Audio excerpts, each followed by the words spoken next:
हर हर गंगे, जय माँ गंगे। आप सभी का हार्दिक स्वागत है मेरे YouTube चैनल प्रभु वंदना में। आज मैं आपको गंगा दशहरा के दिन गंगा माता की कथा सुनाने जा रही हूँ। भगीरथ तप से आई धरती पर वरदान, माँ गंगा के नाम से मिलता है सम्मान। हिंदू पंचांग के अनुसार हर वर्ष ज्येष्ठ मास के शुक्ल पक्ष की 10वीं को दशहरा मनाया जाता है। स्कंद पुराण के अनुसार गंगा दशहरा के दिन व्यक्ति को किसी भी पवित्र नदी में स्नान करना चाहिए। इस दिन दान पुण्य करना चाहिए, इससे सभी पापों से मुक्ति मिलती है। कहते हैं माँ गंगा की एक बूंद जल से भी जीवन धन्य हो जाता है। तो आइए श्रद्धा और भक्ति के साथ सुनते हैं गंगा दशहरा की पावन कथा। राम जी की नगरी अयोध्या में एक राजा हुआ करते थे, सगर। इनकी 2 रानियां थी, जिनमें से एक रानी को 60,000 पुत्र थे, वह दूसरी को सिर्फ एक पुत्र था। राजा ने अपने राज्य का विस्तार करने के लिए अश्वमेध यज्ञ का आयोजन किया। उन्होंने समूचे भारत में भ्रमण के लिए और सभी राजाओं को बताने के लिए अपने अश्व को छोड़ा। महाराज इंद्र सगर राजा का यह यज्ञ सफल नहीं होने देना चाहते थे, इसलिए उन्होंने अश्व को अगवा कर लिया। राजा सगर के सभी बेटे घोड़े की खोज में लग गए। समस्त पृथ्वी पर खोज करने के बाद भी अशोक का कुछ पता नहीं चला। इसके बाद राजा ने पाताल लोक में खोज करने का हुक्म दिया। पाताल लोक में खुदाई हुई। उसी समय वहां महामुनि कपिल की समाधि लगी हुई थी, जो घोर तपस्या में लीन थे।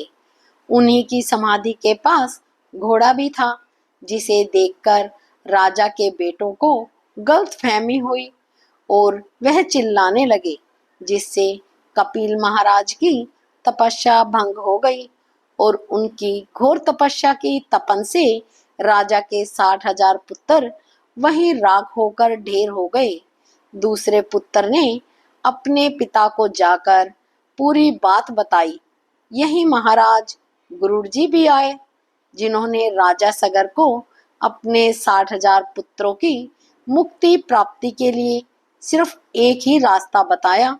उन्होंने कहा, तुम्हें तपस्या करके गंगा को धरती पर लाना होगा। जैसे ही गंगा धरती पर आएगी, तुम्हारे पुत्रों की भस्मी पर पड़कर सब मुक्त हो जाएंगे। सगर और उसके पुत्र ने तपस्या की, लेकिन सफल नहीं हो पाए। इसके पश्चात सगर राजा के पुत्र भगीरथ का जन्म हुआ। अपने पूर्वजों के इस अधूरे काम को उसने अपना कर्तव्य समझा और ब्रह्मा जी की कठिन तपस्या करके ब्रह्मा जी को खुश होकर प्रकट किया और वरदान मांगने को कहा।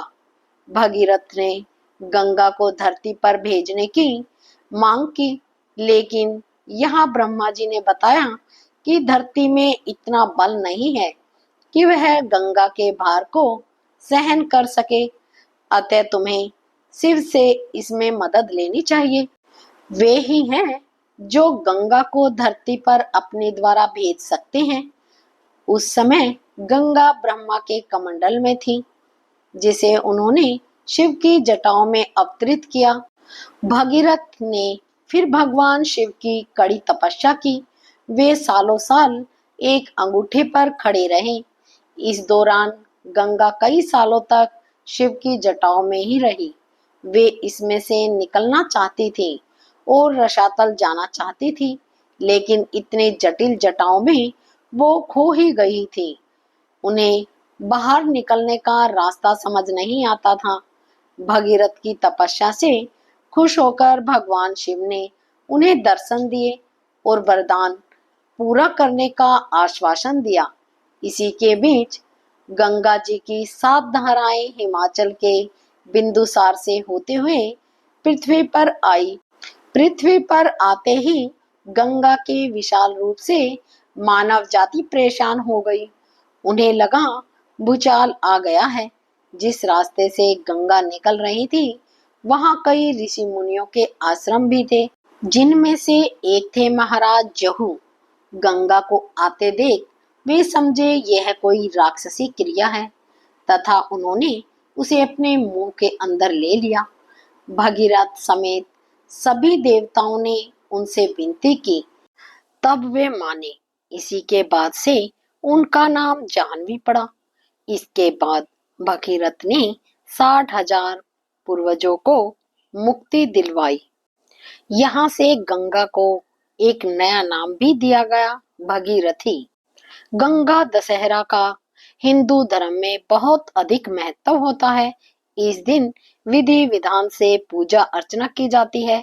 हर साल ज्येष्ठ मास के शुक्ल पक्ष की 10वीं तिथि पर गंगा दशहरा का पावन पर्व मनाया जाता है।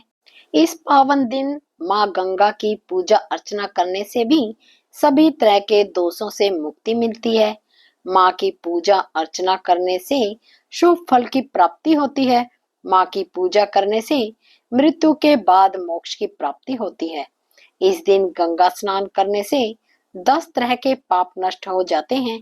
इसमें प्राय स्त्री के साथ समागम, बिना आज्ञा या जबरन किसी की वस्तु लेना, कटु वचनों का प्रयोग, हिंसा, किसी की शिकायत करना, असत्य वचन बोलना और दूसरों की संपत्ति हड़पना, दूसरों को हानि पहुंचाना या बेवजह की बातों पर चर्चा शामिल है। इसलिए धर्म शास्त्रों में कहा गया है कि अगर अपनी गलतियों का एहसास हो और प्रभु से माफी मांगना हो तो गंगा दशहरा के दिन गंगा स्नान कर दान पुण्य करें। गंगा को पाप नाशिनी तथा मोक्षदायिनी भी कहा गया है। मान्यता है कि गंगा नदी में स्नान मात्र से व्यक्ति को मोक्ष की प्राप्ति होती है, जिसे ऋषि मुनि वर्षों की तपस्या से अर्जित करते हैं। माँ गंगा की कृपा आप और आपके परिवार पर सदैव बनी रहे। हर हर गंगे, जय माँ गंगे।